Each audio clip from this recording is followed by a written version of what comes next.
All right. All right. We're here. Welcome to We Got Something Else.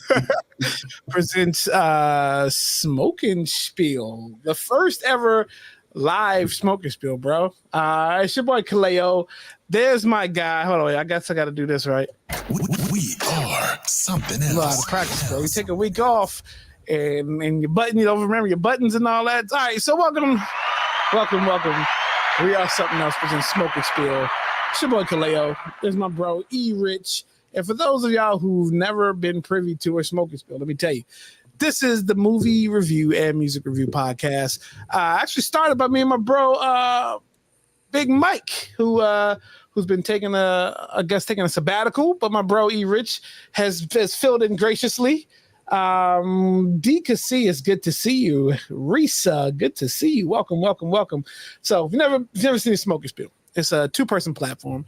It's another just version of things that we bring to the table as we have something else. Jen Glenn, good to see you.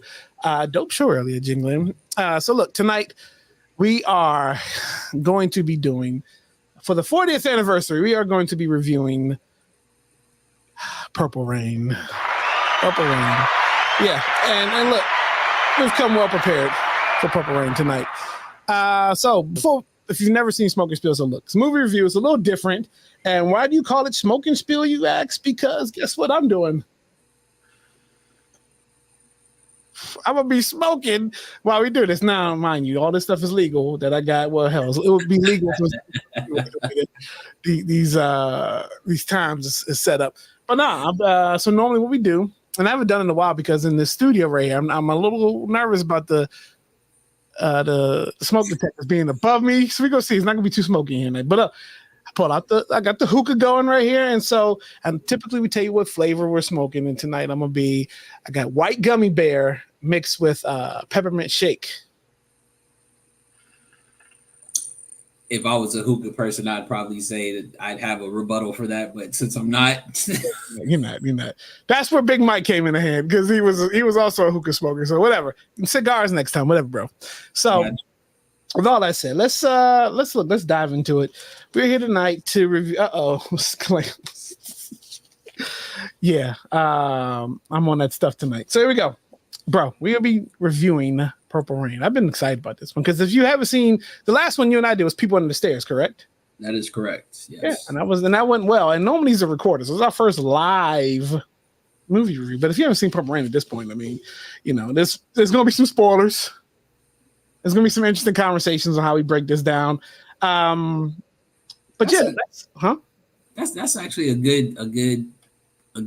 Is it just E though, right? Like, is it typically a spoiler? Like, can it be considered a spoiler like 40 years later? You know what I mean? Like, if the movie's like had time to age, it's something that people talk about. Like, that's like somebody saying they've never seen like The Color Purple or Boomerang. Well, we know people that there are people out there that haven't seen these movies. So, but yeah, and look, one that's near and did us. We gave that brother a movie assignment like 2 years ago during the pandemic to watch Mo Money and Boomerang. And we ain't gotten the report back yet. It's okay. It's all good. All right. So let's set up Purple Rain tonight. So Purple Rain, a victim of his own anger, the kid, played by Prince, is a Minneapolis musician on the rise with his band, The Revolution, escaping a tumultuous home life through music, while trying to avoid making the same mistakes that his truculent father, Clarence Williams, played by Clarence Williams III. The kid navigates the club scene and a rocky relationship with the captivating singer Apollonia. Everybody knows who Apollonia is, I hope, by this point. But another musician, Morris, aka Morris Day, looks to steal the kid's spotlight and his girl. Mm-hmm. So that's the first time. I mean, that's a pretty good like overview of the movie, right? That is a good yes. That's a good summary and a good introduction of what you should be getting out of this movie. Yes. Okay. So let's just go ahead. Let's get to it because we're gonna be doing the movie and the album tonight, right? And the way I have it set up is kind of unique because we're gonna kind of navigate through the movie, but then also talk about the scenes where the soundtrack is played. So that's how we're gonna do it. But let's set it up. So, dearly beloved. All right, bro. So let's do it. Opening scene. Let's start with the opening scene, right? So we get back to this. How iconic is that opening scene? It's essentially the "Let's Go Crazy" video, right? It opens up with just the silhouette of the kid, right? You don't see his face; you just see the silhouette, the guitar. You can make out kind of the outfit, but it's like all this smoke behind him, right? And it's just like an iconic way to start, and then it becomes like an opening montage of just everything that's getting ready to happen. It seems like at that club tonight, right? Kids is getting ready to perform, but then you also see him headed to the club. You see Morris kind of getting his gear on. That's where you see Apollonia, right? It sets up everything, right? I gotta say something about Morris's get up though. Go ahead. Morris had the head wrap, right? He had the silk scarf on, right? Yeah, the light skinned brother thing on. Listen, full on red tank top with the red shorts, vacuuming before he went out to the club. The quintessential, if you know what it is, you sometimes had to clean up before you got. He was in his drawers in the white and tank top. Yes, he was. That is some light skin stuff. Dimitri, good to see you. The whole movie is light skin represented. Of course. I mean, it's the ultimate battle between two light skinned brothers, right? That is true. Working, but listen, it's okay. Good to see you though. So look, but how iconic is that opening scene, bro? Like, just let's go crazy. At this point, 1984, Prince was on fire. Yes. You and I talk about this a lot. The 80s movies hold a lot like close to us as far as like movie buffs, right? 80s in general. But that was the quintessential, any 80s movie that we think of, that very first song typically is the reason why we remember that movie, right? Like either it's the Goonies or whether it's the best song to start off to show you the vibe of the club and the movie itself. Like it's the quintessential 80s song, right? That you want to hear and you realize this is gonna be a dope ass movie. Right. So are you, by that statement, you saying "Let's Go Crazy" is the best song on that soundtrack? I'm not saying that. I'm saying that. We'll answer that later because I'm just saying. I'm saying that is the best song for an intro to a movie. So hand in hand, as far as if you go soundtrack or if you, and that's the thing. Are we saying it's a soundtrack? Because like they don't label it as a soundtrack. They label it just as Purple Rain. Right. I mean, it went hand in hand. It came out within the same realm, like a couple weeks of each other. Yeah, so, what I'm saying, it doesn't get the title soundtrack. It just states Purple Rain. Like it never says soundtrack. Absolutely. It's Prince and Revolution, Purple Rain. All right, but yeah, in 1984, at this point, Prince was on fire. Coming off of 1999, which some people may say 1999 was better than Purple Rain as an album, but we're not here to cause that debate. We're just here to talk about the movie. Okay, so let's go down. Let's talk about the list of characters. So you got Prince, who plays the kid. Yep. Right, his name, they never refer to him as Prince in the movie the whole time. So I guess they're trying to escape the idea that this is a autobiography of him. They just call him the kid. You got Morris, right? There's no last name; it's just Morris, right? Morris, played by Morris Day. Jerome, played by Jerome Benton. You got Apollonia, played by Apollonia Catero. Right. We'll get to that question. I know you dying to ask that question. We'll get to that. You got the Revolution. You got the whole band. You got the Time. And you got Billy. Who was? You know what? I meant to look that up. Who was Billy? I think the guy who played Billy's name is Billy. It seems like everybody just had their own name. Their own name, right? Okay. So these are your main characters, right? And then every now and then you got Jill, played by Jill Jones. So everybody really had their first name in this movie. Okay. So the kid. Let's start with the kid as a character, right? Okay.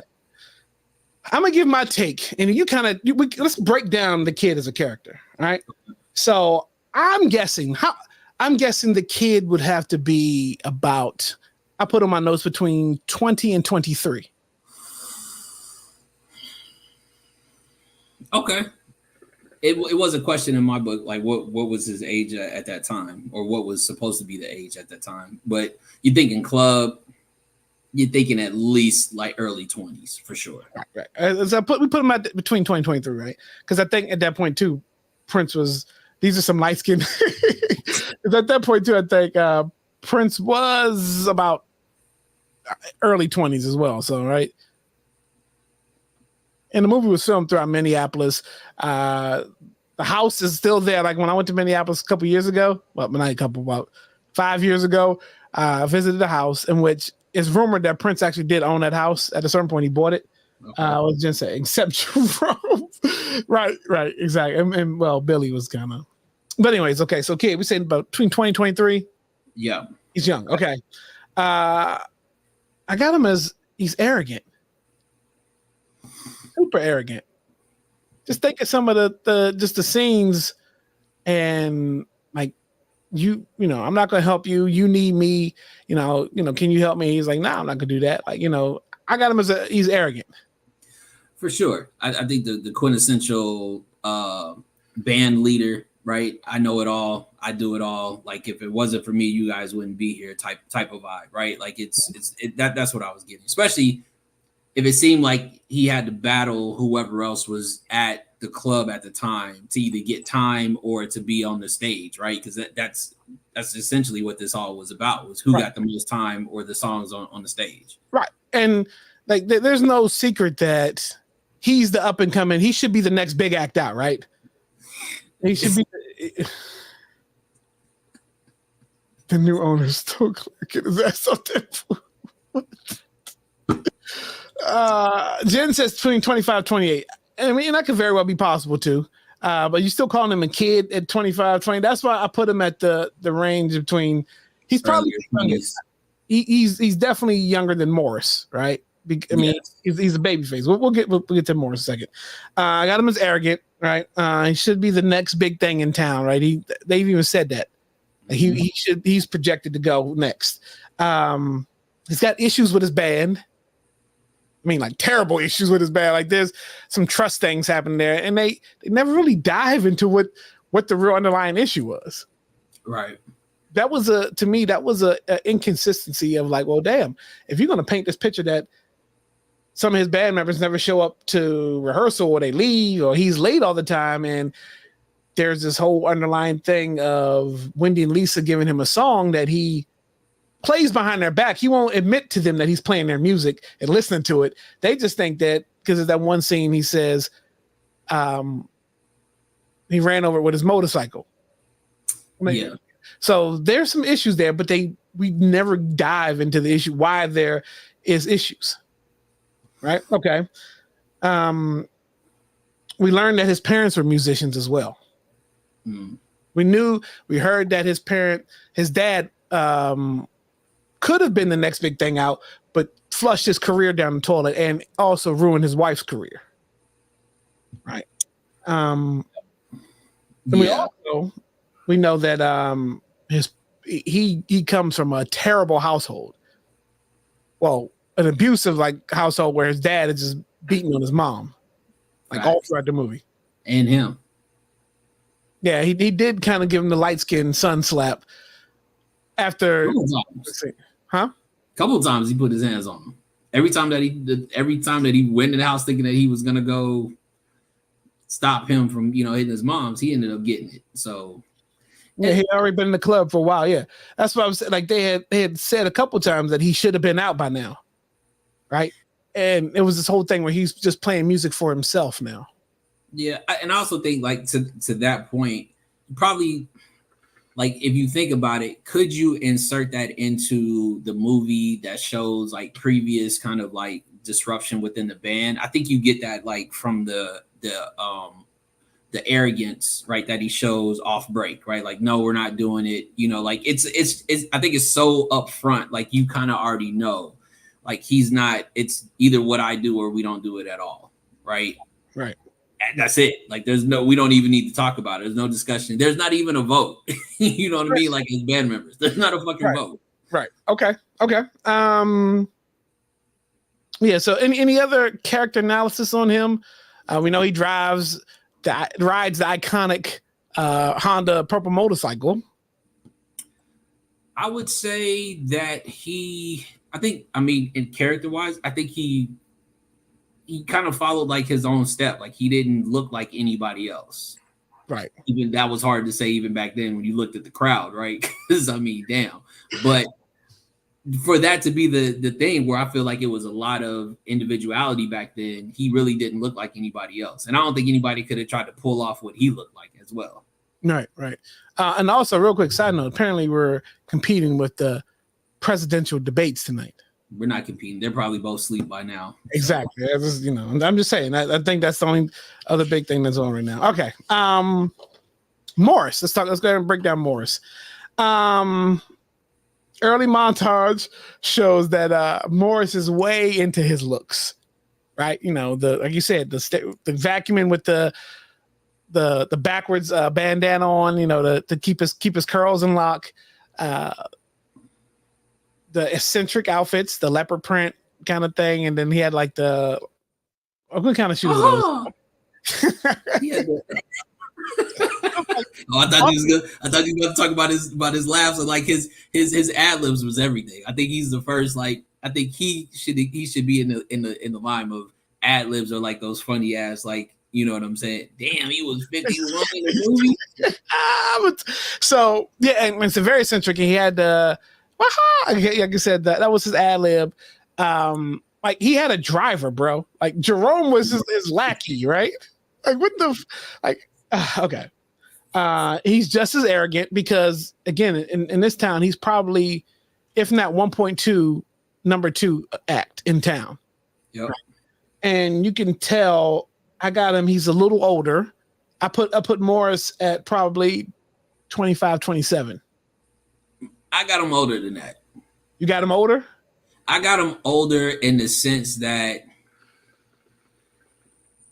because if you look at it, he was even willing to come up with a girl group because he realized that he probably couldn't get the time right to go anywhere, right? He realized like the kids next, right? Okay, but I got something else. I got to do something else. So that's when he was like, I can put together a girls group. At that point, he's like, I don't have to be on stage. I can be a manager. You know what I mean? So I think if he's older, he's at least like 30 plus, in that sense. He ain't no damn 50.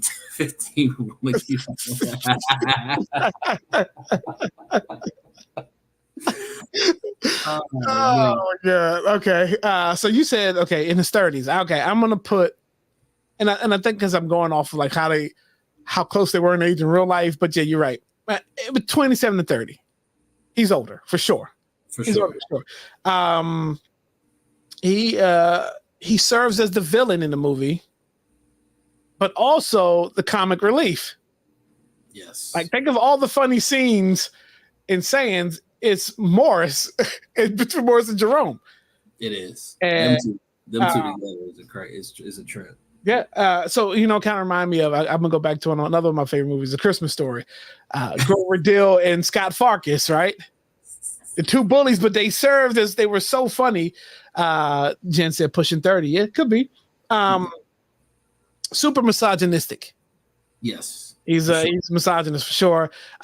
We learned that early when he threw the girl in the had Jerome throw the girl in the trash can.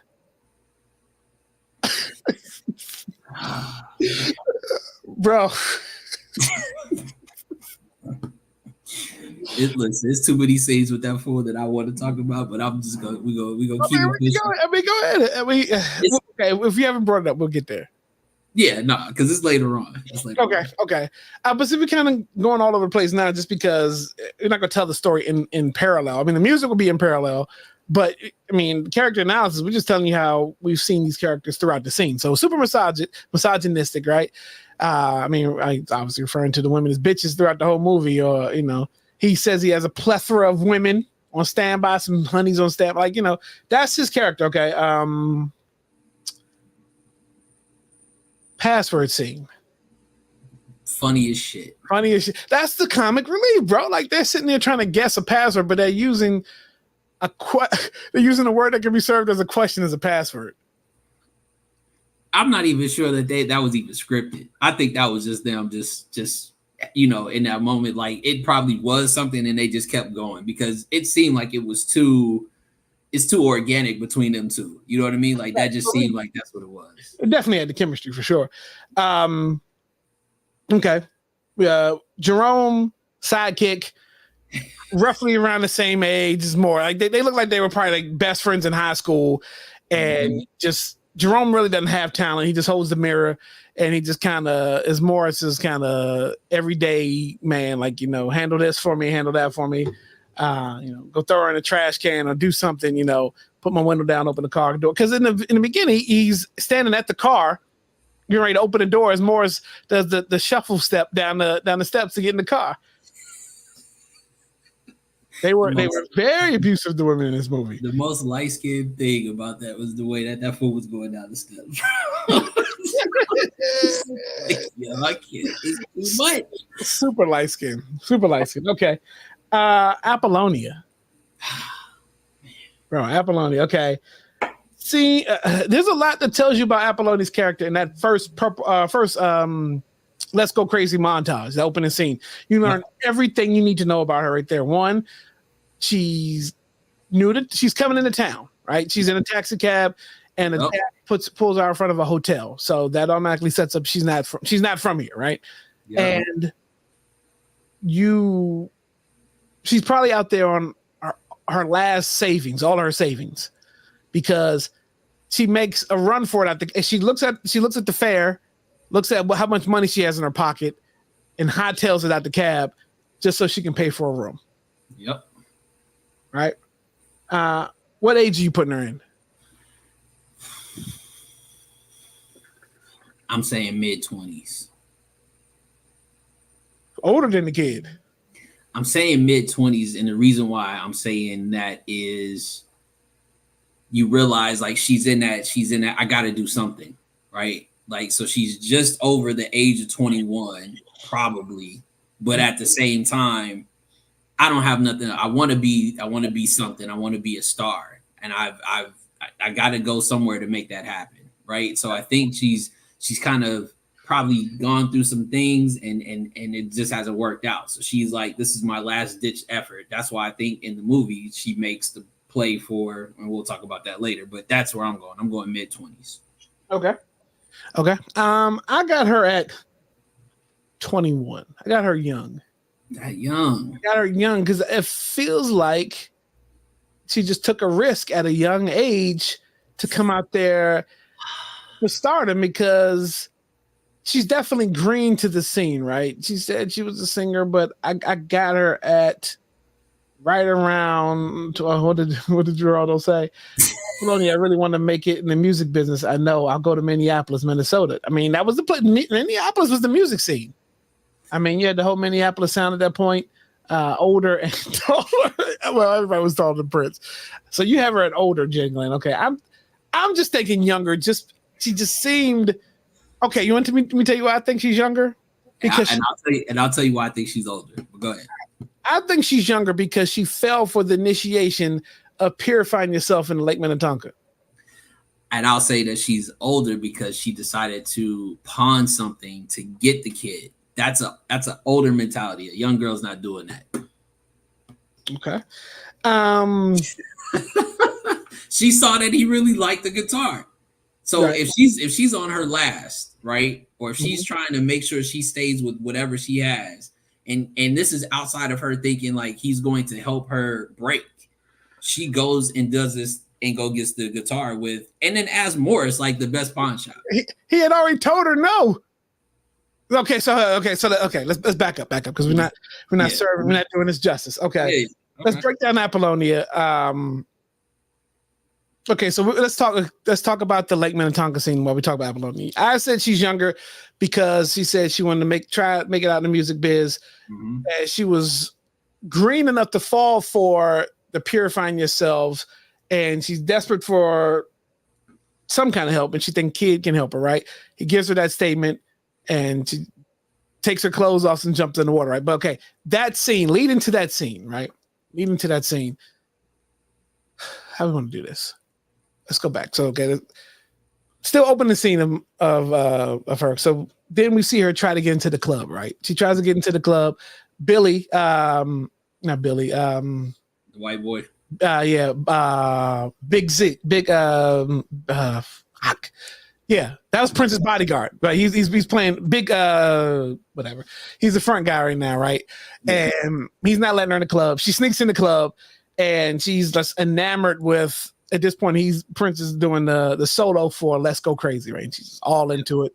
Then you see the Time take stage and do their song, and like she's willing to do whatever, right? So I'm gonna say, because like it's so weird, like when you see her again, like the first time her and the kid actually meet that night, it was an arrogant move by him because he just puts his sunglasses on and goes stands behind her, right? And he sees automatically her name on the board, like she left her name and her number. He was like, "Oh, okay, you're another one of them. I can get you, but you're another one of them," right? So again, it just sets up the whole thing. She wants to make it in showbiz. She wants to get in the movie scene, the music business. Okay. Let's fast forward just a little bit when she's staring at something in the window, and this is when he has his first real conversation with her, right? Yeah. He comes up to her and he's like, "Give me that chain on your boot. Like, just give it to me." And this is why I say she's young, because she gives him the chain off her boot, bro. Yeah, but in the same sense, it's like, you know where what his position is in the club, right? Like, she would probably be willing to, if Morris probably said some shit like that, you know what I'm saying? She probably would have did it. I get what you're saying in a sense, but I just think that, kind of like Jen Glenn said, like, I think she was desperate in that moment, like, just to be like, whatever he says, like, I realize I have to do if I'm going to be in a position to make it, right? If I say no, he might treat me like X, Y, and Z. And all these points y'all are making are very valid points as to far as where their age is, right? Okay. So I really just want to set up Take Me With You. Okay. Because that's the whole scene where they finally have their first interaction. Yep. She gives him the chain. He asks her, "Who gave it to you?" She's like, "A friend." He was like, "Male or female?" And he catches her up, like he stumbles her. And then this is, again, a weird interaction. He goes upstairs at the cloud guitar, which we know later on, you know, she ends up getting for him, but he's staring at that. Then they go for a ride. Like, this is the weirdest, like, course of action from the opening scene to where they are. We knew it had to be at least 1 day or 2 days later, right? For sure. Yeah. So then we get Take Me With You. And I think the way how it was Take Me With You presented in the movie was done very well. A+. A+, right? It's the long countryside bike aerial view. Yep. View. And like the camera angles are on point. The song alone is probably one of my favorite on the soundtrack. I mean, because it features Prince and Apollonia, but it also features Lisa and Wendy. Like, as far as like they have the backing vocals, like it's a really good duet, but I think it was presented very well in the movie. Dimitri's not working, bro. He is not at work. He's not at work. He's definitely not working. But yeah, I think when we get Take Me With You, it's presented very well. For sure. Right. And it ties into the Lake Minnetonka scene. It ties into just the building of that relationship. She asks him for help. He says no. He tells her to purify ourselves in Lake Minnetonka. She thinks that's Lake Minnetonka. He tells her no. He pulls the ultimate trick on her. Then leaves and watches her struggle putting her clothes back on and comes back to get her. Like, so listen, we've seen this movie I don't know how many times. And do you feel like the older you got, you saw a difference in that scene from him, outside of just being like, I didn't really think she was going to do it. But then he had that moment like, damn, like she really did it. You know what I'm saying? Like, he did try to stop her. He tried to at least tell her, no, that's not the lake. You're supposed to purify yourself. Yeah. And I think with that, it's just kind of like, I was just playing, but you really did it. You know what I'm saying? And then I think shot. Yeah. He got a, I mean, I told Kendall the other day when Kendall was doing the Purple Rain tribute, I was like, yo, me as a young kid watching that scene, some light-skinned nipples. Oh my God. I had to be all of 5 or 6 that titty scene. I'm like, oh, shit. Rewind that scene one more time. Run that back. Is this AI? What the fuck was AI back then? I mean, listen, that whenever you want to get into the debate, but that's what it did. Right on cue. Kendall is in the room now. Have you ever put on wet leather? I mean, I don't know. Jesus.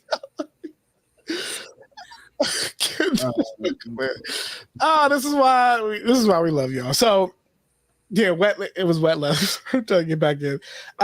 So that again, take me with you, and it picks back up when they leave the lake scene. Like again, it was perfect placement for that, right? Okay, so we got to dive into the kids' parents now as far as characters. Okay. His dad, Francis L. Right, we learned Francis L. was at one point the big act in town and should have been who probably should have made it out the city, or at least out the town, right? Mm-hmm. And Colo, what's good, bro? Good to see you, man. Doing Smoque N Spiel tonight, reviewing Purple Rain, the movie and the album tonight. I would say when you have dark nipples and light skin nipples, you're right. That's the whole movie is different to me. Yeah. We're gonna get through this. We're gonna get there. So the parents, his dad is Francis L. I don't think they ever really give his mom a name, right? Which is, I mean, the lack of name involvement or the creativity of the names is just crazy. Okay, Francis L. played by Clarence Williams III, who Mod Squad, also Tales from the Hood. This ain't no damn funeral home, Listen, he looked the same. He was the pops in Sugar Hill. I was about to say he looked the same like in damn Sugar Hill when he was a fucking drug addict. We're not gonna get on this.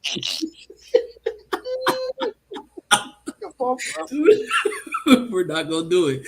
All right, listen. So again, what are your thoughts, right? In the sense of like, okay, so you got the parents, and one of the things that, and I don't want to go like too far ahead, but one of the main issues that Billy had with the kid was that his songs were personal. Yep. And not necessarily, and not necessarily for, not they like it wasn't like it wasn't for like the audience. Like he didn't make songs to like make them dance. Like he made songs just based upon how he felt, whatever he might have been going through. And Billy was like, nobody wants to hear shit. Right. But that's the thing. So, okay, that's going to set up another song in a second because I got a major question about that what Billy said to him. Okay. So kids' parents, very abusive relationship, right? More fighting than like them being in love. Like there was only one scene where you actually see them on the couch hugging and loving each other. And that was the night after the epic Beautiful One scene. Let's get to that in a second. And in one scene, I'll come back to that. What his dad says, which is kind of a good setup for a song. Okay, so we just had Take Me With You. Let's go into the Beautiful Ones because this is where it sets up that whole password scene. That at this point Morris is thinking about starting a group, right? And he knows he needs to pursue Apollonia. Mm-hmm. Now let's be honest. Okay, we can bring this into here now. Let's be honest. We know Apollonia was just a lookalike and replacement for Vanity. We all know Vanity was supposed to be that character, and they had to do, I don't know how last ditch effort they had to do, but they had to introduce Apollonia quickly and give her a song because she just replaced Vanity. I mean, it was Vanity 6, and it was the same two girls behind Vanity that was behind Apollonia, right? So we all know that setup. Okay, so Morris is trying to build Apollonia, a band. He doesn't have a name yet. And he's deciding he's going to pursue Apollonia. And no matter what happens, he's going to try to get her the night that she's in the club, get Jerome to at least let him know when she's there, right? And that's the whole password scene. And this also sets up, so they have a conversation. He has this conversation with Apollonia. They're talking, and this sets up the Beautiful Ones. Before we go there, okay, I got two lines that shout out to the light skin, committee. But that fool told her, your lips will make a lollipop jealous.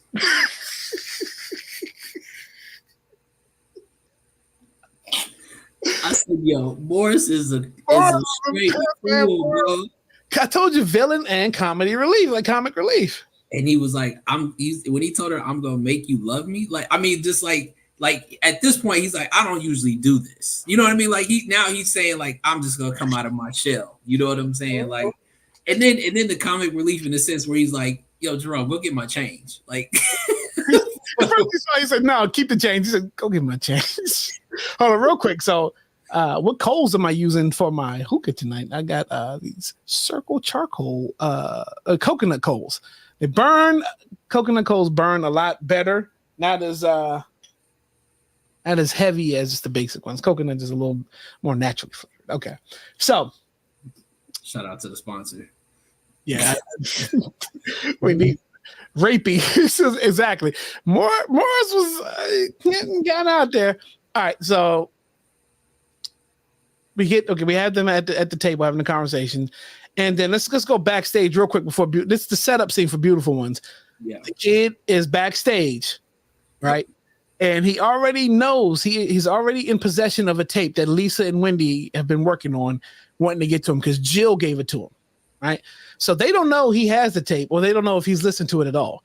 Yeah, so they walk in, and automatically, like Lisa and Wendy are on defense. Like they really don't give him a chance to answer the question. They just come in and say, "Hey, you know, heard through the grapevines, a couple dope girls has got a dope track out there that you might want to listen to," and he doesn't respond.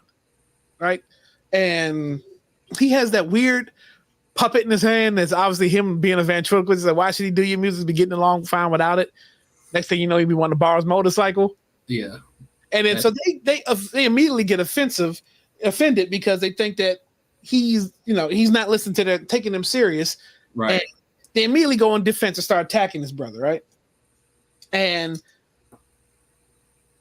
they leave out the scene. They leave out right. And then Bobby Z and Dr. Fink, they really don't. And Brown Mark doesn't talk at all in the movie, the bass player. But Bobby Z and Dr. Fink, they just, they kind of calm it down. Like, look, we're still a band. Let them go through their moods. They, whatever. So they leave the room. He puts the tape in and plays the opening lines to Purple Rain, right? The opening riff. Like, clearly he's listening to it, right? Did you peep the name on the tape? What did it say? It said, I believe it said like Slow Grooves or something like that. Like it was like entitled to be like a love song, but clearly we know what he turned it into. But it was like supposed to be on something else. Right. Okay. Smooth Grooves. I think that's what it's right. So he's listening to it, right? And that's the thing. We don't know the issues between them. I'm assuming the issue is they want to be more than just band members. They want to write, they want to create with them. And he's just like, nah, it's all about what I want, right? But they're still in the band. Like, why haven't y'all?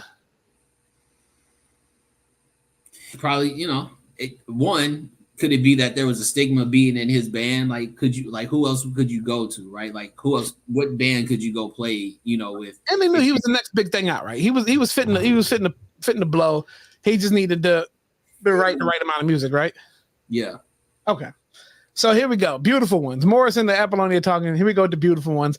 Now, if you know how Beautiful Ones is, it's an amazing body of work. How it just begins, right? And automatically, it's a love song, right? It's a ballad. What is bro? Here we go. What is the one part of that song that just sticks out?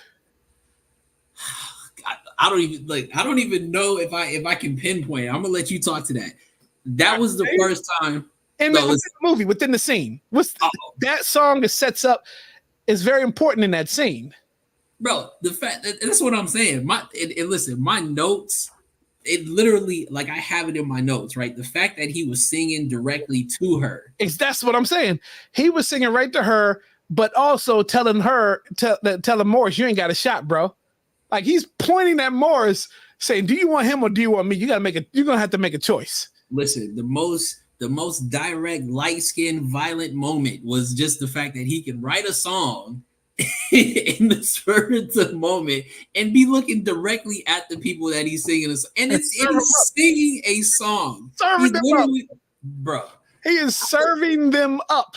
Bro, right? Watching that scene, it's the talent in the sense where he's like, I know exactly what I'm doing, and that you can't do shit about it. Do you want him? Exactly. Or do you want me? Like, you got to, because I want you.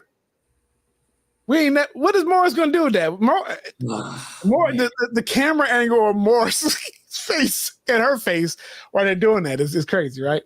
I'm here at oh God. Bianca, good to see you. I think it's the perfect placement in the song. It's like it feels like it's the middle of the movie at this point, kind of, sort of. Like we're getting there, right? We've seen the issues with him in the band. We know Morris is trying to get close to get her into his band, right? Like the rivalry is being well played at this point, right? Yeah. Okay. So this sets up what one of my issues with I don't have many issues with Prince, but this is going to set up one of my issues with Prince right here, right? Okay. So wait. Before we go, where do you rank The Beautiful Ones? Like, where do you rank that song on the album? Or sheesh, it's one of my sleeper songs of Prince. Like, as far as like singing directly, like if I can sing, that's the shit that I'd be like would think I would be on. Like, that's the shit that you want to be on right there. Look, so Didi, we about to get to that point. The one underlying thing about the movie is I couldn't get up with the promoting, telling the music was bad. Nobody wants to hear it. That we're about to set that up in just a second. No, Jen, I'm sitting on the couch. Jesus Christ. All right. Hope the couch doesn't have what's the plastic? Yeah, I was about to say, because then she over there sliding around in chaps and shit. Yeah, it's gonna be an ass print on the couch, like on that, like the steam, because plastic and steam. Okay, let me stop. Let me take a pull.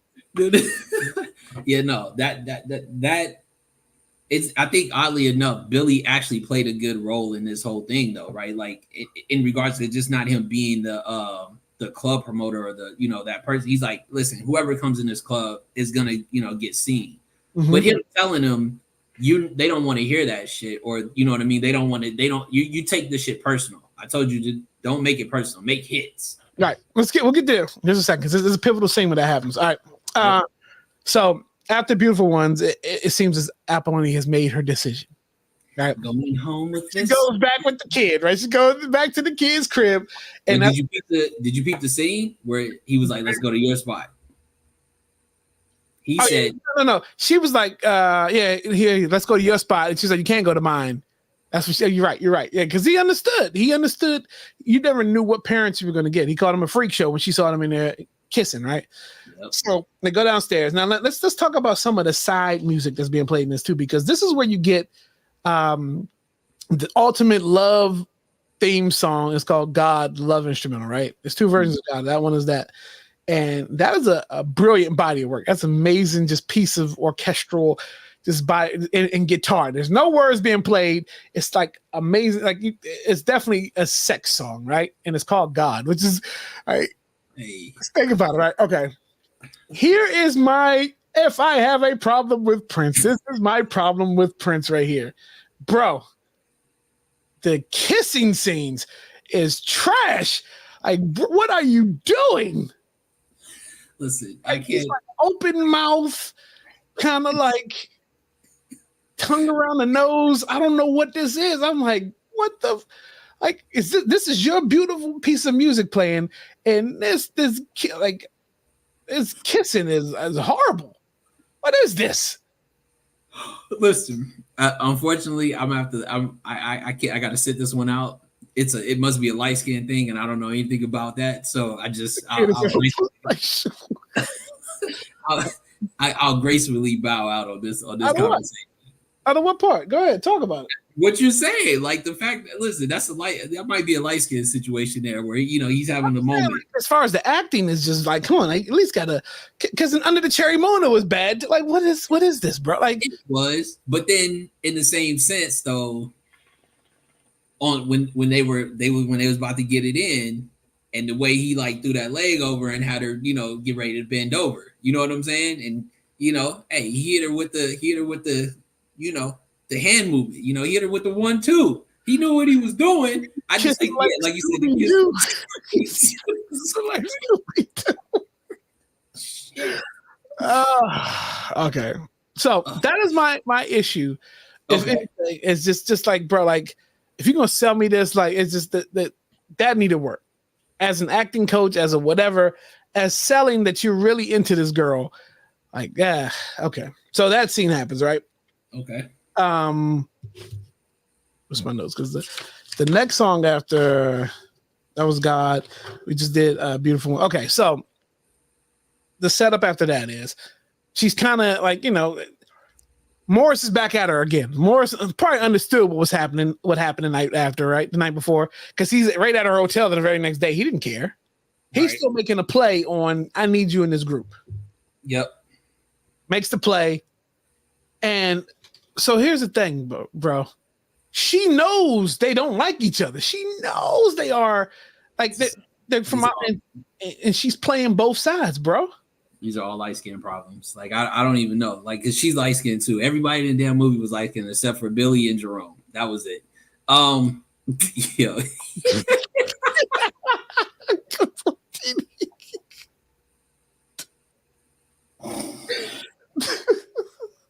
God damn it.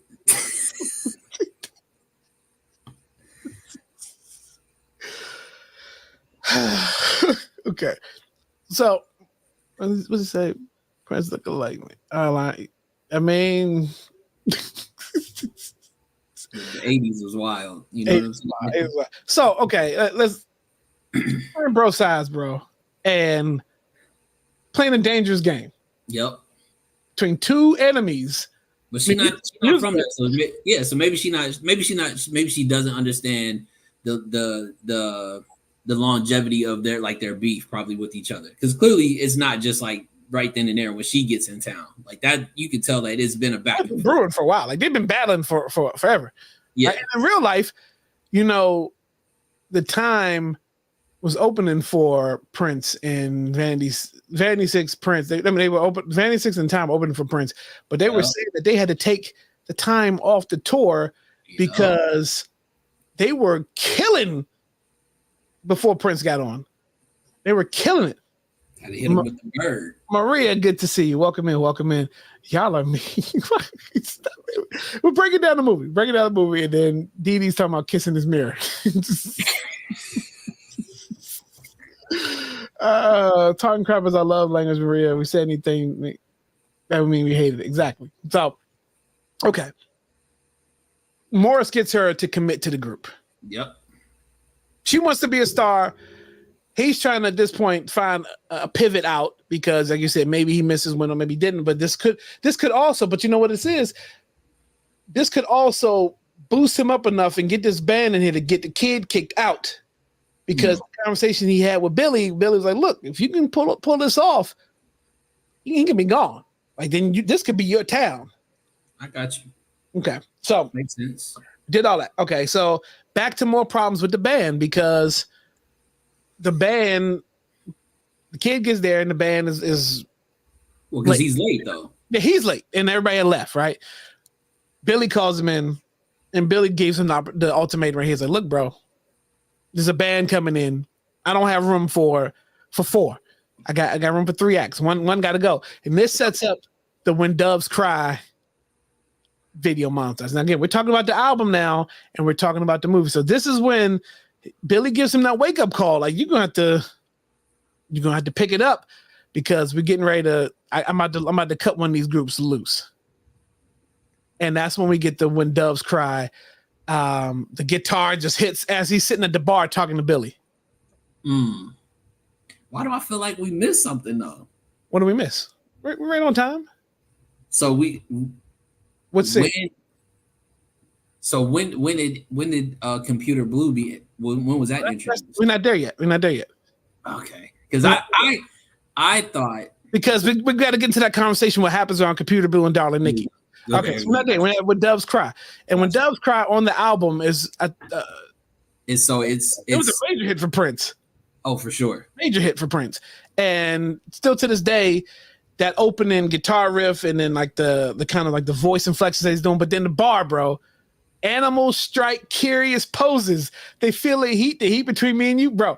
What could that back then? Who is writing or penning something? Animals strike curious poses. What is that like? What are you looking at when you write that line? Listen, That's what separates them, bro. Because there's nothing for that. You got nothing for that line. Maria, look, glad you just finished watching it. Chime in, tell us your thoughts. We're just breaking it down. This is just our opinion, trying to be fair at the same time, Why is every movie based on that time frame? Group getting rejected. Footloose is all about a dancer getting rejected. It's 80s was about to come back. 80s. 80s, yeah. So okay, so we get When Doves Cry. The kid is driving through the city of traffic, and he goes to the lake and he skips rocks, and he's in his mind. So flashes. Now we know in his mind he's got the flash forward because there's other like love scenes between him and Apollonia occurring during this montage. So I don't know if we're obviously not skipping ahead of time. So that montage is weird, right? Because it's the emotional break of the parents, or like the home, but then it's like they were in a fucking barn on hay, bro. Like where the fuck is the barn and hay in Detroit? You know what I'm saying? Like Minneapolis. I mean, where's that barn at? Yeah, where's that barn at?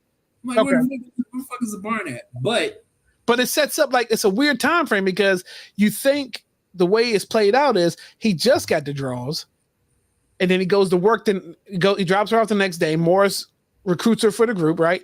Yeah. He goes to the club. Billy is like, "You got option. I got options now, and you might be out." When Doves Cry, but in his head, maybe it's in his mind that he's building like this relation. Like the song is he's building this relationship in his head, like, and how like it's a flash forward of things, right? Maybe that's what it is. I think there's a part of that. I think it goes from probably thoughts and then actual kind of like future, like what he's looking at or what it could be, right? Because I think he's in that moment. He's also choosing, right? Like he's choosing. It's the point in the movie where the character has to make life decisions. Okay, what does Maria say? Maria says, I'm aging myself here, but Purple Rain came out of nowhere in 1984 and shook up the world. Absolutely. And it's funny because it wasn't the only black music out in 84. There was Oh my God, Breaking was amazing. Look, we're going to review Beat Street. I got my buddy. It's on deck. My buddy has been dying to review Beat Street with us. So that's coming. Footloose, yes, but Purple Rain cleared the board for sure because it was like a double-edged sword, right? It gave you the movie and it gave you the soundtrack, right? And then also it gave you the mindset this movie was about Prince. It kind of set up, it just gave you that feeling, right? At least to me. He was banging while the dog was looking at himself. That's when he wrote that bar.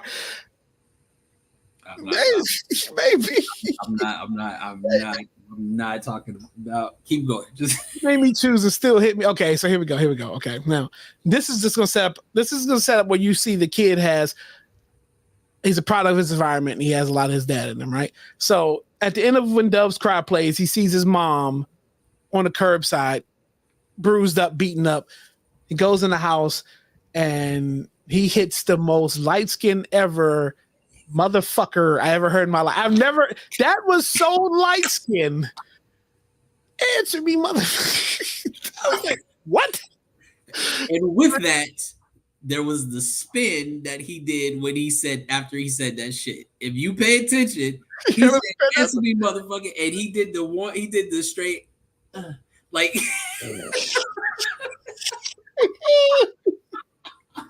I watched that shit 3 times, bro. When you have it, like when you watch the movie so many times, you just got to watch it for other things at some point. You got to watch it for the in society while drinking.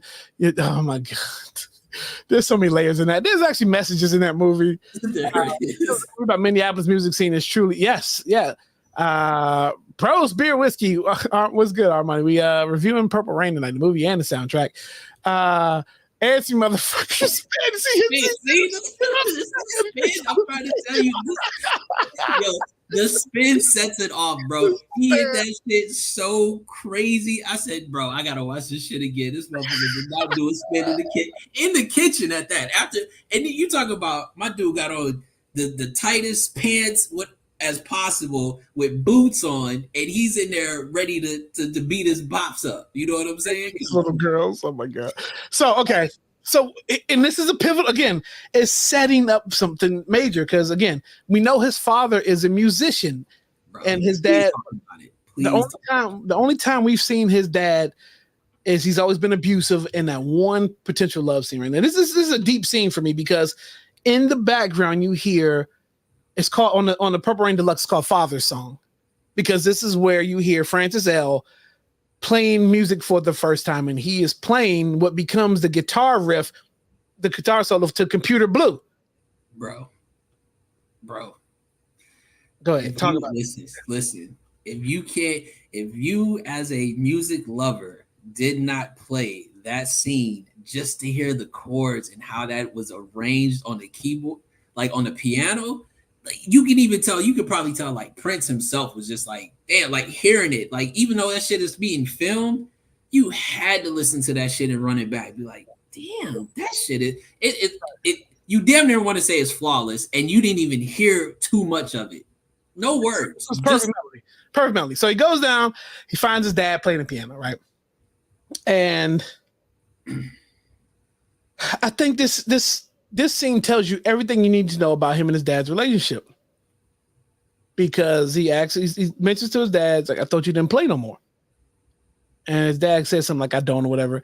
And he's like, I would love to, see some of your music sometime, do you ever write it down, blah, blah, blah. And his dad is like, no, I don't write it down. It's all up here. That's the difference between me and you.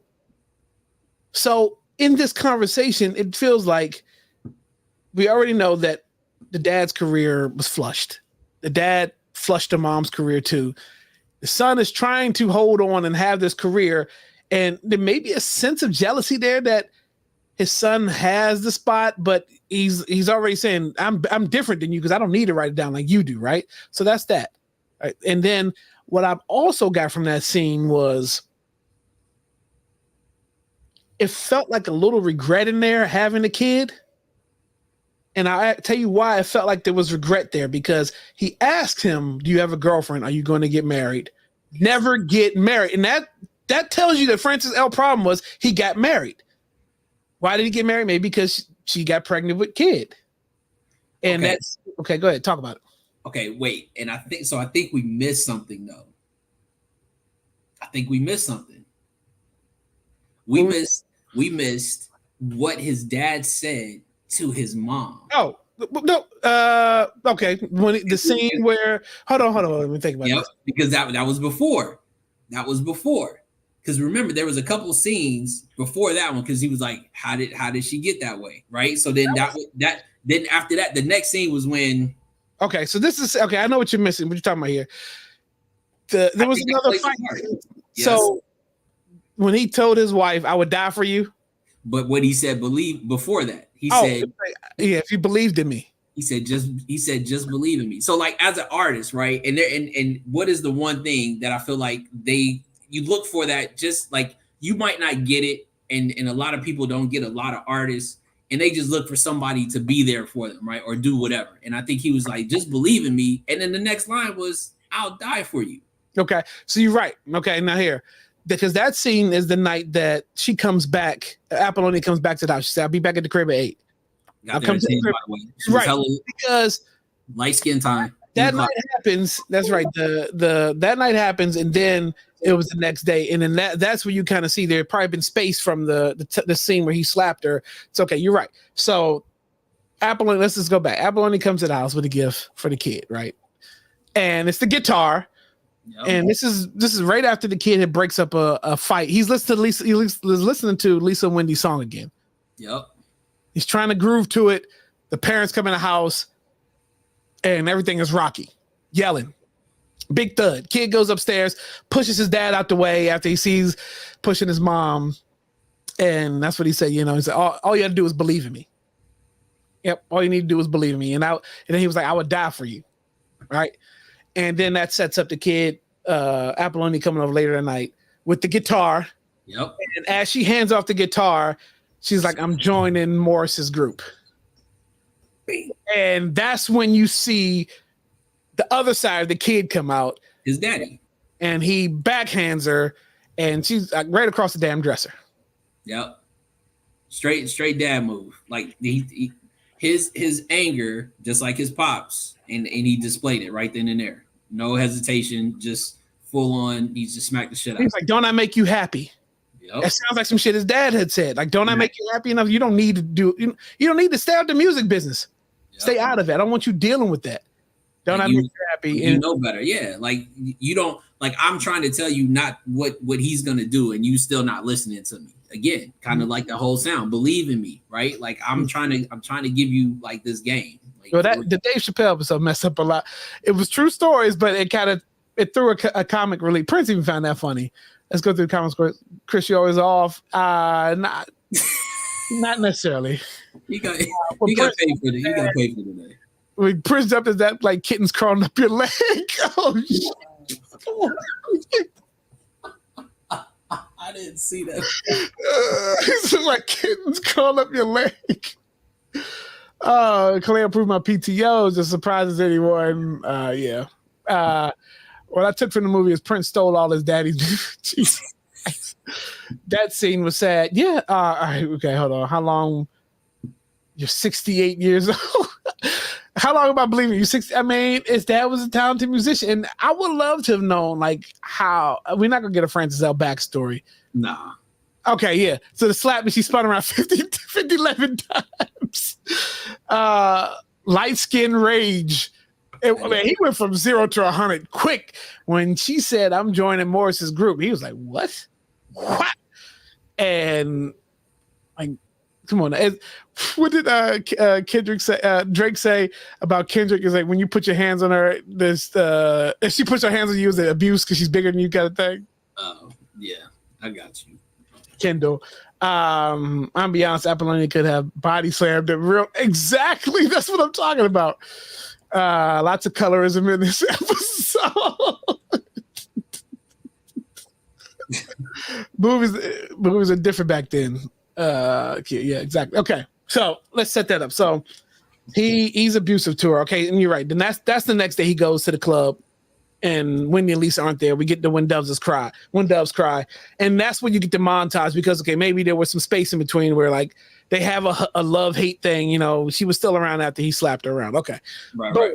So now back to Computer Blues. So him and his dad are down there. His dad is like, you know, you got a girlfriend, you get married, never get married, right? Yeah.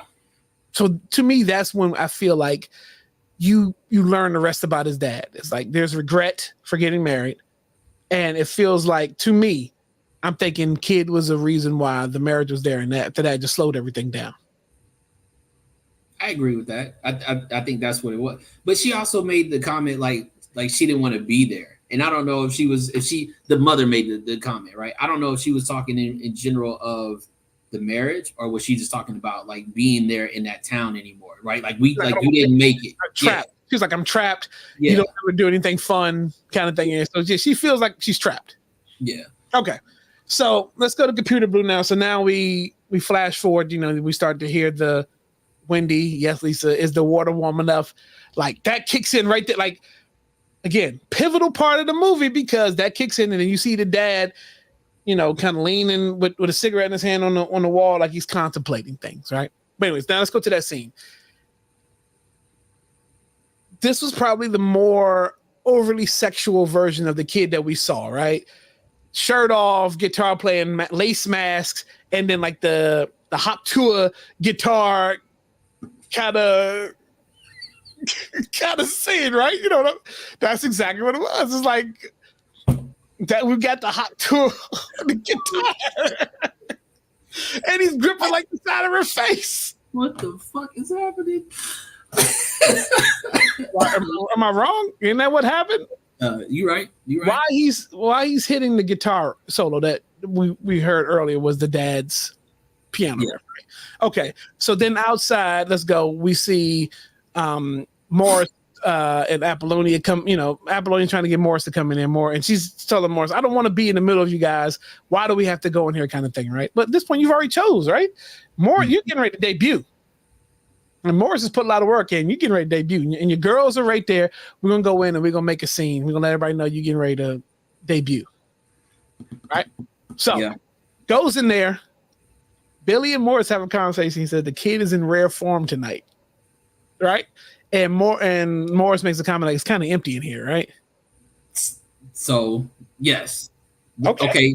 Because what song was he playing at the time? He was playing Computer Blue. They hadn't got to Darling Nikki yet, I don't think. Right. So the question that I have is, was that intentional that there wasn't people rocking with that song? Because the club was empty.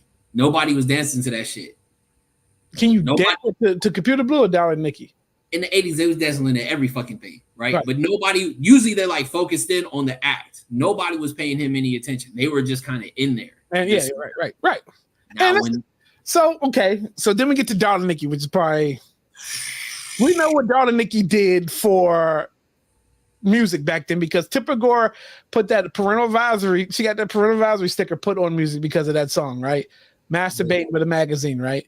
And in the movie, they play it up to as if, again, Prince is singing about his personal relationship with Apple. Kid is singing about his personal relationship with Apollonia at the time, right?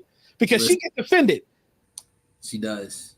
But some panties on the stairs, a phone number on the stairs, and she gets up and runs out.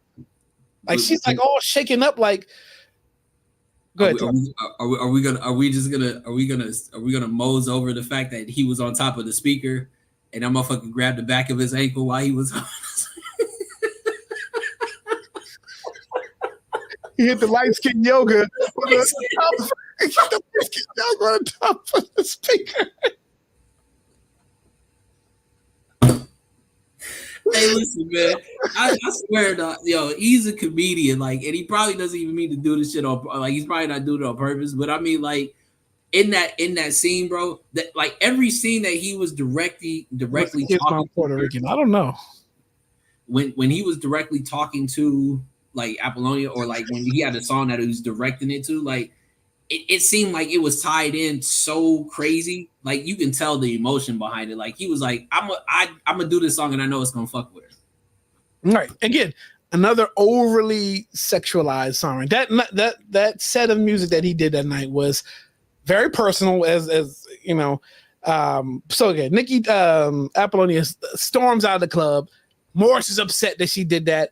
Kid storms off again in light skin rage, and he's backstage like just pacing back and forth. Right here's the line. Billy said, "What the fuck is wrong with you? Like, you know, you like nobody's digging your shit. Like this music is horrible that you play. You're playing for yourself, right, bro? What does that mean? These are the. Do you know what Computer Blue and Darling Nikki did for airwaves? How big? Come on. The way that Jerome came. Go ahead, talk about it. Like the way that Jerome hit the. Now, why would you do that?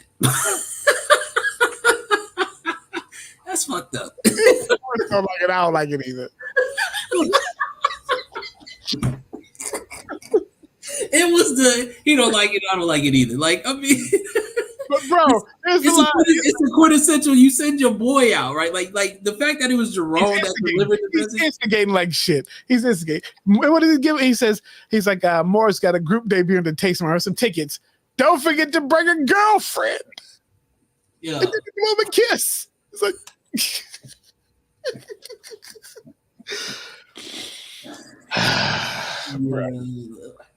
Bro. It's listen. I say this. I've said this time and time again, bro. We turn movies that are supposed to be dramas and all kind of, but we turn them shits into comedies, bro. But they were the comic relief. Like you couldn't. You needed a break from certain things, huh? Yeah, I agree. But it was funny as shit though. It was funny as shit. Jiggler said the lace mask. Yeah, he had a lace mask. That's during Computer Blue. So here's a question. Okay, I don't like Gerardo said. I don't get the whole overacting or trying to make us believe that those songs Kid were playing was garbage. Because in real life, the Purple Rain soundtrack stayed at number one for weeks. Did your mic go out, bro? There you go. Okay. Thoughts? I mean, I think they had to play that in the movie for that moment. That's why I said like nobody in the crowd was feeling Computer Blue, so they had to preface that in that scene. Like, what is he doing out there? Because if he says that, but yet he has the same crowd that he normally has, it doesn't go hand in hand. I do think I do think that Computer Blue was not. I think if you listen to it, I think the average person that probably like doesn't listen to Prince might say that Computer Blue might just be an all right song. Okay. They're not a fan. Okay. So now we get the big debut at the Taste. And Apollonia 6 is doing Sex Shooter, right? Which overly sexualized music again, right? They're in draws. They're in lingerie. But they're also women. They're also women, bro.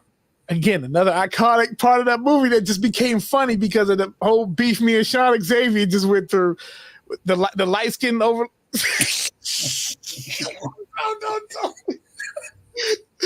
No.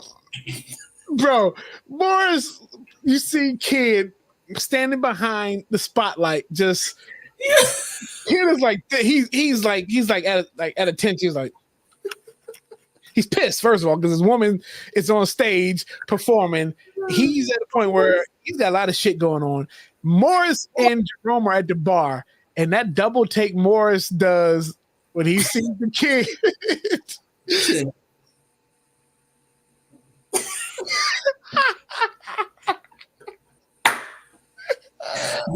But even before that, with him and Jerome putting on the glasses first, because they like if this shit don't hit, like they did a double take at each other. But bro, that look that Morris gave Kid, it was like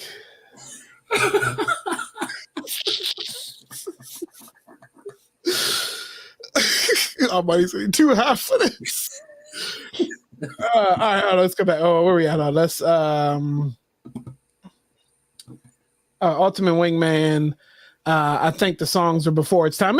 Purple Rain soundtrack was way before, and it was a complete switch up from anything Prince was doing at the time.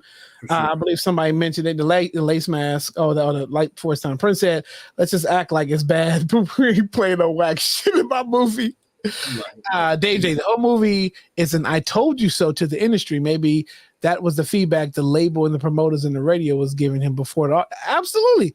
Yeah. I mean, yeah. There's subtle jabs in there. For sure. A reflection of early feedback. Yeah.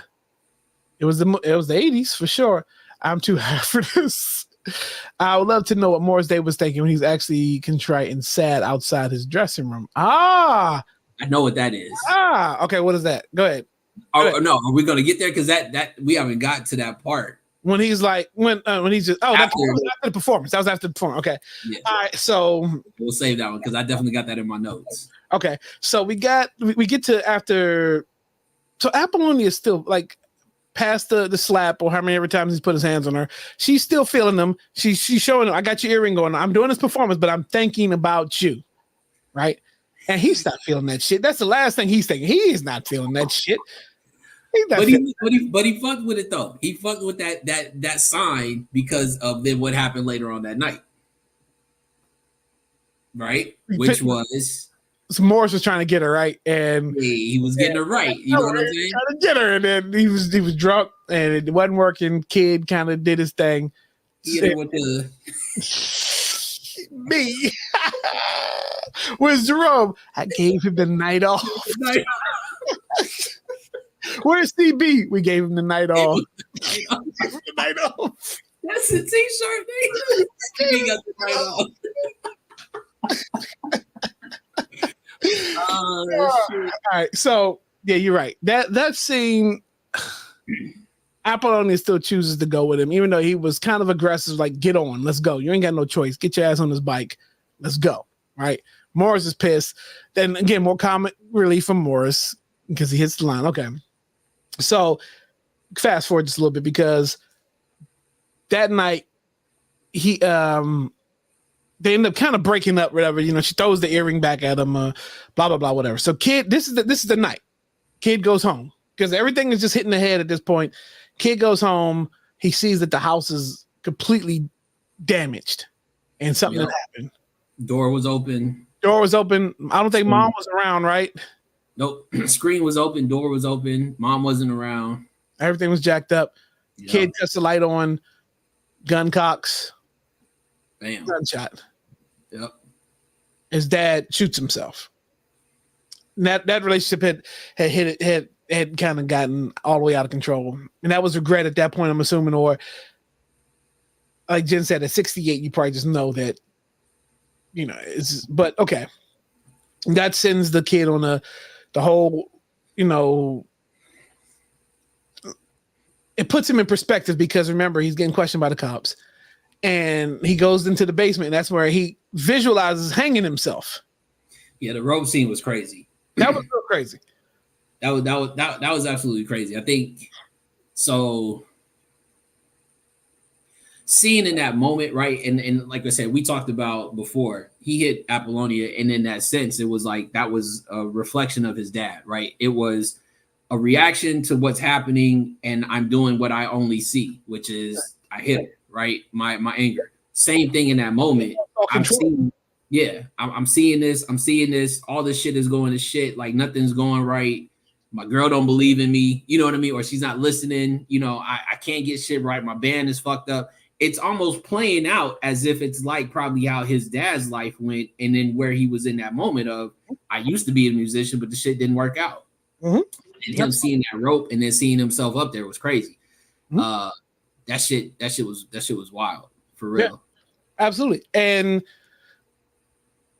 we go to find out as he loses control and he's destroying the basement, and he finds his dad's music as he's just kind of randomly just throwing shit in the air, right? He breaks who has a bunch of pickled pig jars in the bed, whatever that was in the basement. He took a bat to all that. It was like Michael Jackson breaking the window in that video. He was breaking it, but then like he was like kind of covering his eyes, like, well, nigga, stop breaking the glass if you don't want glass to fly down. Like that's simple, right? You got all this pickled pig feet juice all over the yeah, who's gonna clean this shit up? It's one of those things. What did he say on Coming to America? Hey, who gonna clean all this shit up with flowers? But again, the bigger part of the scene was that he found his dad's music after his dad told him, I don't write nothing down. But then it goes to show you again, his dad didn't respect him enough to tell him where the music was. Yeah. What do you think that's a correlation? Because he definitely didn't want to see him go down that path. I mean, once he already told him don't get married, so now he's like, I know again, he has to know that his son does music because he plays the shit probably downstairs or whatever, right? So in that sense, I'm sure that he's probably like, don't do what I did, like just don't even go down, do some other shit, just don't do music because it's gonna fuck you up. He's trying to maybe protect him from it. In a sense, I think his way, which is not the best way. Like he just doesn't know. I don't know if his dad was jealous, Jen. I don't think he was jealous because I think it was two different lanes. I think what his dad probably was doing music wise was clearly something different than what the kid was doing at the time. I just think, like you said, the resentment of probably had the kid, couldn't follow through with his career. Now his wife is, not happy. He's not happy because his music shit didn't go. I just think he was just a bitter person. So I don't think it was jealousy to where he's like, I don't want you to be better than me. I just think it was, look what that shit did to me. Don't do it. You know what I'm saying? Like, you have the shit right in front of you. What's going to happen? Good point. Finds the music, and we get to we get down to the business of all right. Oh, because Billy told him at the taste, you better kill it tomorrow night or else. Yep. So that was a long night for him. Billy put him on notice. Yep. His girl dumped him. His dad shot himself. She performed. Yeah, his dad shot himself. It's got glass and pickled pig feet all over the basement. Sheet music. He's got all over the place. He's all over. And then he wakes up in the middle of because he wakes up in the middle of a basement or wherever that room was. Laying on the music. Yeah, with his heels on and his shirt off. He still had the heels on, bro. He had the shirt on too. Because when he walked down the hall, you can hear the click clack. Oh, shit. But the scene is we hear him put the tape in, and you can hear the riff to that song Lisa and Wendy sent him playing over and over again. He's stopping, rewinding, and then we hear him play it on the piano. Yep. We get down on the piano and then we flash into the dressing room. He's not saying nothing to anybody. Mm-hmm. He's got a lot on his mind. And I'm assuming at that point, they know. The band knows what happened, right? Because after Morris kills him, Morris comes by and says, "How's the family?" Yeah, we gotta talk about before that though. Go ahead. We gotta talk about the bird. Go ahead, talk about it. Go ahead. I mean, you talk about in that sense, like the quintessential dance song that makes everybody in the club do the dance. And once you have a hit that is specified for a dance, that was the one. And everybody in that motherfucking club was doing the damn bird, right? As elementary as the song sounds, it was a hit though. You know what I mean? And it was the shit that Billy was looking for in that time. Yeah, that was the coldest line. The coldest line. That was. But did you see? And this is to who was it? Gerardo. Yeah. So after he said it, he was fucked up from saying it. But even before that, right? If you really pay attention, that's what I said. We got to watch this multiple times. As they were going through the tunnel or whatever, the walkway, the band behind him was all geeked. But in his mind, he was already playing like this fucked up that he's still about to perform, and his pops just tried to commit suicide because he wasn't in that moment. Like it was like on stage, and then once he got off, everybody behind him was partying. He was just kind of like whatever. Then it slowly kind of, you see it graduated to where then he got into it right with them real quick, and then that's when he made that comment. You know what I'm saying? Like, how's the family? Then to Didi's point, he gets to the point where he doesn't go in the room because he's like self-checking himself. Like that shit was low. Like we talk about all kind of shit. We talk bad about each other. We battle this shit out. But when it comes to the family shit or something on those lines, like that's where you kind of step over where that shit's not even cool. You know what I mean? Like that's and the family of musicians. That and what comes with that, right? Like, and not to say that whatever home that Morris came from, you know what I'm saying? But I think it was like the heartstring of him, like, damn, like I'm so out of character that I knew that shit was fucked up. Like I shouldn't have said that shit. You know what I'm saying? Like you had to check yourself. Yeah. No similarities between the scene and the scene from 8 Mile when the kids are clowning. Yeah. Mm-hmm. Yeah. Yep. Absolutely.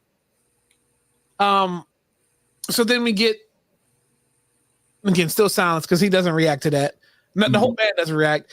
They go out, they go before, they get ready to perform. And at that moment, we get the kid, probably the most humbled out of the whole movie that we get, as he dedicates the song to his dad. Everybody gets it. Everybody understands. Billy for sure understands.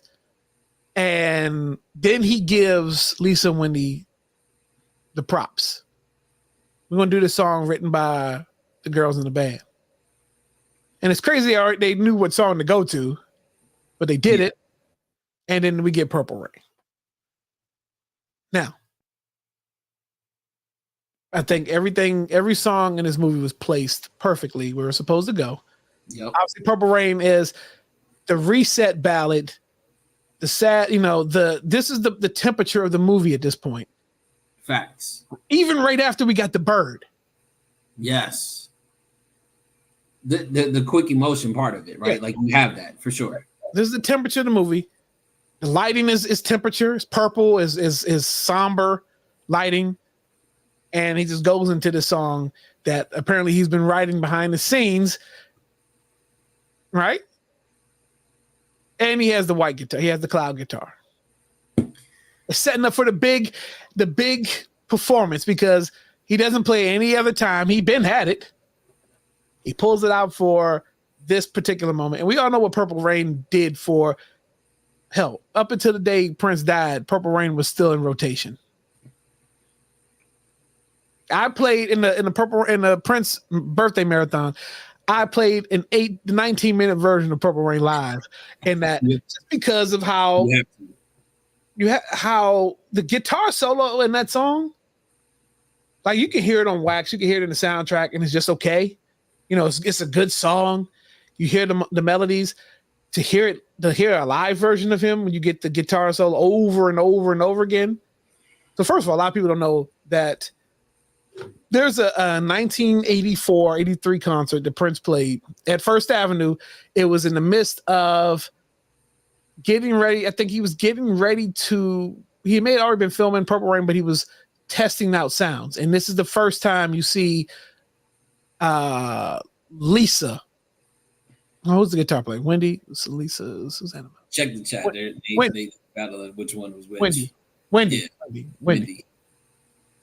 Yeah, Wendy. Wendy Melvoin. Wendy, yeah, sorry. Susanna and Wendy. Yeah. So Wendy is it's her debut, right? And then so they play Purple Rain for the first time that night, and essentially that is the recording of Purple Rain. And he just goes back into the studio and adds stuff over top the live track. Because there's one point of that song where you could hear the guy go, woo! And it's from the live version from that night. He just essentially added more strings over top of it, right? So we get Purple Rain, and like the reaction in the crowd, like we don't know yet. We don't know. He performs and he just runs off stage, and it looks like he's so shook and like he's emotional and terrified that he took a chance on somebody else's music and it didn't pay off. Because he's getting ready to leave. He's getting ready to get to the bike. And but he's not hearing it though. Exactly. He's not hearing it, but we hear it. If you listen to the movie, you hear them cheering. But he's so like, fuck, they didn't like it. You know what I'm saying? Like it was too much for him. That one was too much. You know what I mean? Like all the other ones were personal, but that one literally was overkill. Yeah, it was so emotional. The emotions were high, bro. Of course, it's obvious. And he stops, and like the crowd is just fucking going bananas. Jill is crying. Jill meets him there. Jill's crying. He hits her with hi, and just keeps going, right?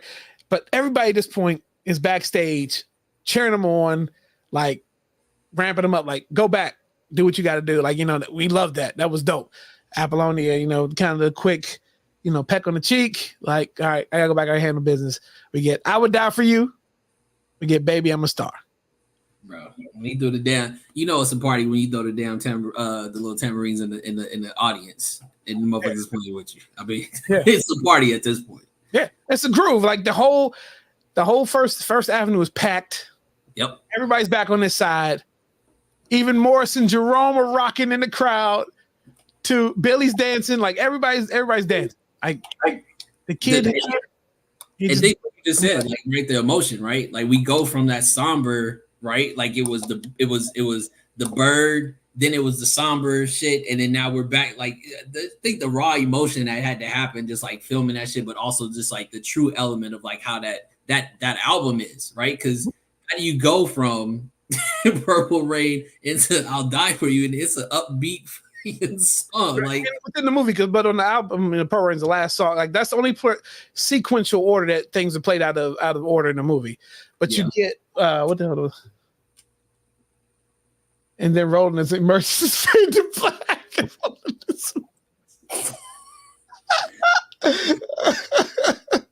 Yeah, that movie birthed Rolling this. But yeah, I think it was a good way to wrap it up. Yeah. Like Prince attempted to run it back with Graffiti Bridge, it just wasn't the same because he shot it all at Paisley Park within the sound stage. It was just completely different.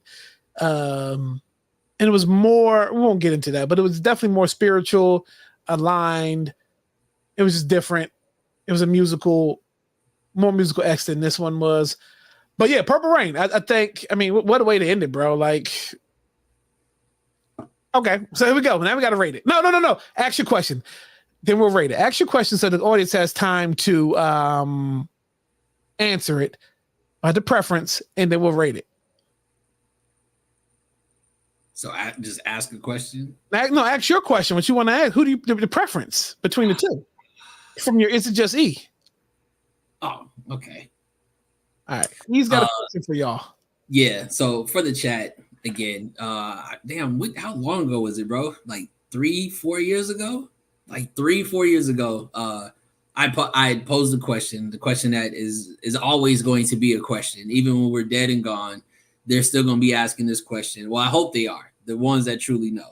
But the question I have for the chat, some people, the video's got over 20,000 likes or views. Yeah. So one video that we have, That's got multiple like that. That thing it keep hitting. Go ahead. Yeah. But the question of the hour is Apollonia or Vanity? Who do you prefer, Apollonia? Who do you prefer? And again, like, you know, Kaleo did his research, and you know, well, he gave the preference that it was supposed to be Vanity, but they had to replace her, and that's where we get Apollonia. And you know, we don't know anything about her, you know, like this whatever it is in that sense. So they plug her in, and now there's always the debate of Apollonia versus Vanity. Now, again, we love them both, but you got to be honest and say which one you like. Again, you know, it is what it is. What was your answer? Did you give an answer? You know, I gave an answer. What was your answer? My answer was Apollonia. Nigga. Like, okay. Yes, Apollonia all the way. My answer, probably my first as a damn kid that I wasn't supposed to see boobies, but I saw her boobies outside of our other movie. Just for the guys, we gotta review that.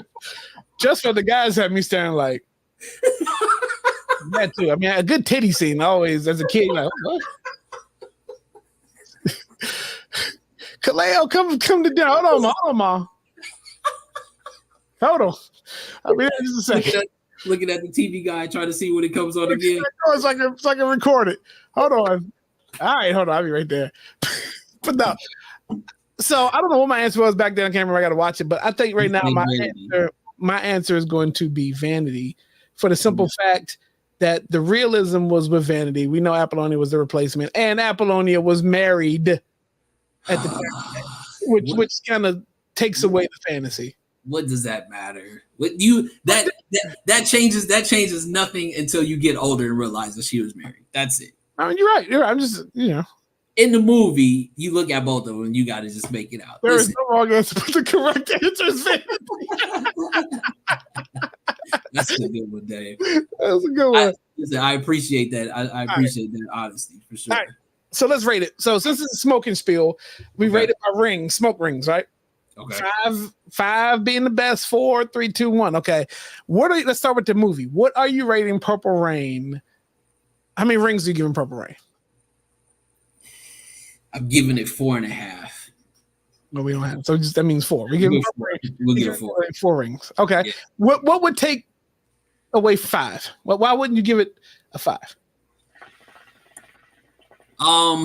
I think because it's a quintessential 80s movie. I think we did miss some parts. Sanity for the music, Apollo. Okay. I mean, and to Dave's answer, there is no wrong answer, but that was the right answer that Kendall gave, right? Like that would be the right answer. No, I just think that I think it lacked a little bit of, like you said, maybe a little bit of her background, which would have gave us a little bit more insight on her. As well as Morris, though, right? Because I feel like if they would have gave us a little bit more of their back and forth, or how, you know, maybe would have played into like how, because remember that. So, and the reason why I say that, the scene with Billy and Morris, the kid was Prince was supposed to be there. So he skipped the meeting. Right. So if you realize that they have at least a working kind of like rivalry, like, listen, we're still doing this shit. You know what I'm saying? Like, we're musicians. You got your band, I got my band. But Billy is the one that's either gonna break either one of our careers in that sense. That's why I'm like, I wish they would have played on that a little bit more, because they clearly have some interaction more than just like them back and forth with the, you know, the relationship. For sure. Billy's meeting with the 2 power players from his club. Okay. What are you giving Purple Rain the soundtrack? The album? Yes, please. Thank you. The album is it's a 5. Right. It's a 5. It's just that, you know, you already had it queued up. There's no there's nothing with that. All right. Would you want to see a remake of Purple Rain the movie? Nope. Not at all. Okay. Couldn't do it. Even though you had different iterations of it, like 8 Mile, kind of sort of, you know, same esque kind of thing. All right, so Purple Rain the movie.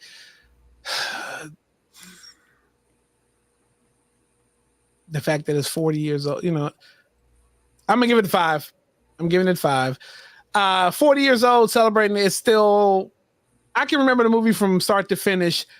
And I didn't even, in my mind, I can tell you the whole movie without even watching it again. That's a 5. Album, 5, no skips, back and forth. I even know what the backwards part of Darling Nikki is. It's so it's yo, Didi.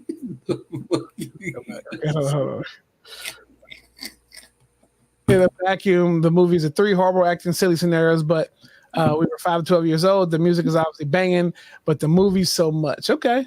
Go to the next. In Apple Fanny, Apple for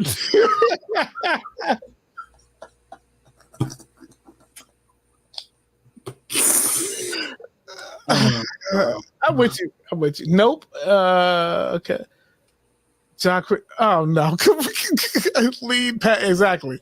Yeah, so 5's all around. 5 for me for both. 4 for E. 4.5 for E for the movie, and 5 for them. But yeah, look. So this was fun.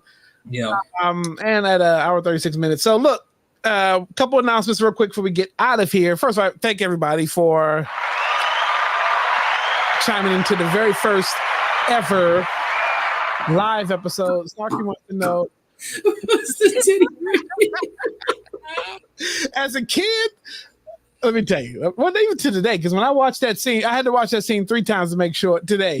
I had to figure out because I had to rewatch it because certain things I couldn't. I wanted to just make sure I talked about. It's me at work today on what's the app that I downloaded today just to watch it? It's called hold on. Pluto. Streaming Pluto TV. I was like, damn, I ain't gonna get no titties on Pluto. I got titties on Pluto. Oh, man, titty right. We're gonna get it. Look, as a kid who's influenced by it, we giving them titties 5 rings. I'm all for it. 5 rings for the titties, y'all. 5 rings. 5 smoke rings. E, what you rate? Go ahead, you might as well. E, what you rating? We rating titty. Shit,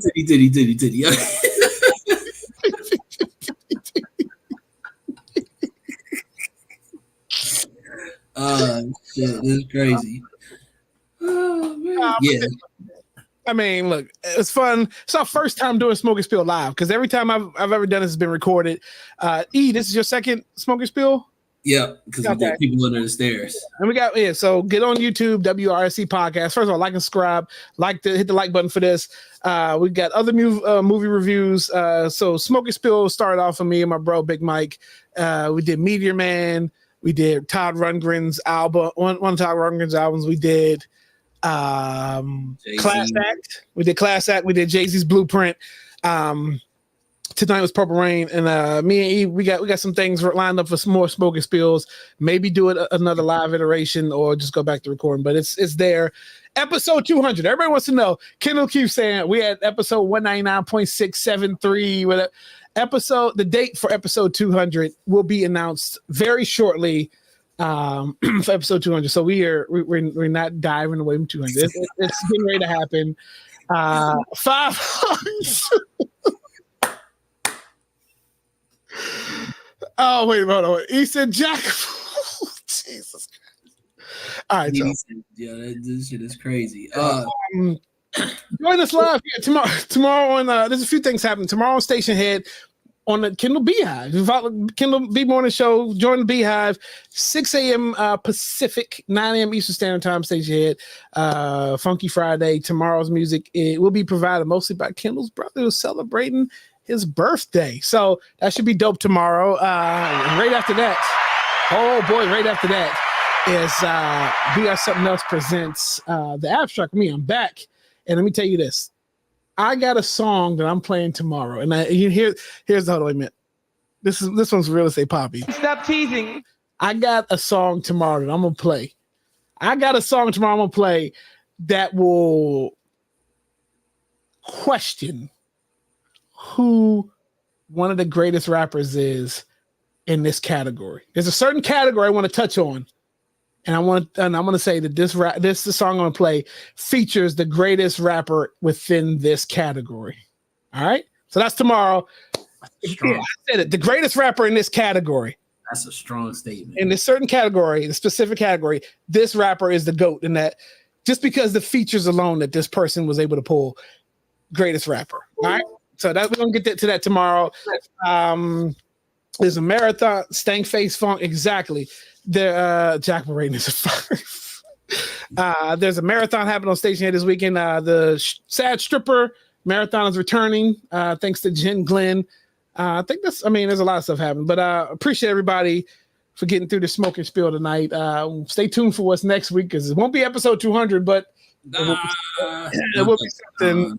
Will be something next week. Hey, real quick, yeah, because I know we time wise. Quick backstory though for everybody that don't understand that even outside of you being my bro, but us actually seeing Prince at the what was it back then? Was it the Verizon Center? Musicology tour, yeah. Yeah, and again, watching him live do Purple Rain or play every damn instrument that's out there. Again, man, just timeless, bro. Like I appreciate the fact that I was able to see him in actual in person. So yep. Sure. 10 times your boy didn't sing Prince right here. 10 times. It's not 11. All right, y'all. So that's it. Where's get my outro stuff right here. All right, y'all. Follow us on YouTube at WRSE Podcast.